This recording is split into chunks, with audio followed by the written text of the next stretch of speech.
മനുഷ്യന്റെ അസ്ഥികൾ പൊടിച്ച് നിർമ്മിച്ച അതിമാരകമായ സിന്തറ്റിക് മയക്കുമരുന്ന് കടത്താൻ ശ്രമിച്ച 21-കാരിയായ ലണ്ടൻ യുവതിയെ അറസ്റ്റ് ചെയ്തു. മുൻ വിമാന ജീവനക്കാരിയായ ഷാർലറ്റ് മെയ്ലിയാണ് കൊളംബോ വിമാനത്താവളത്തിൽ അറസ്റ്റിലായത്. പശ്ചിമാഫ്രിക്കയിൽ നിന്ന് ഉൽപ്പാദിപ്പിക്കുന്ന കുഷ് എന്ന അതിമാരക മയക്കുമരുന്ന് നിറച്ച സൂട്ട്കേസുകൾ കൈവശം വെച്ചതിനാണ് ഷാർലറ്റ് മെയ്ലിയെ അറസ്റ്റ് ചെയ്തത്. മയക്കുമരുന്നിന് 45 കിലോയോളം ഭാരമുണ്ടായിരുന്നു.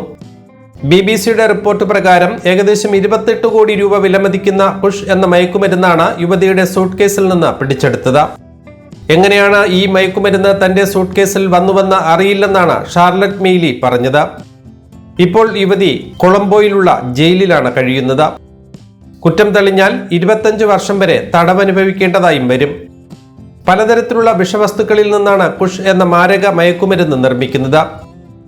ഈ മയക്കുമരുന്നിൽ ചേർക്കുന്ന പ്രധാനമായ ഒന്ന് മനുഷ്യന്റെ അസ്ഥിയാണ്. അസ്ഥി നന്നായി പൊടിച്ചാണ് ഇതിലേക്ക് ചേർക്കുന്നത്. 7 വർഷങ്ങൾക്ക് മുമ്പ് പശ്ചിമാഫ്രിക്കയിലാണ് കുഷ് എന്ന മയക്കുമരുന്ന് ആദ്യമായി കണ്ടെത്തിയത്. മണിക്കൂറുകളോളം നീണ്ടു നിൽക്കുന്ന ഒരു ഹിപ്നോട്ടിക് ഹൈപ്പിന് കാരണമാകുന്ന വസ്തുവാണിത്. കൊളംബോയിലെ ബന്ദാരനായിക വിമാനത്താവളത്തിൽ നടന്ന ഈ സംഭവം ചരിത്രത്തിലെ ഏറ്റവും വലിയ പിടിച്ചെടുക്കലാണിതെന്ന് Sri Lankan customs narcotics control unit അറിയിച്ചു.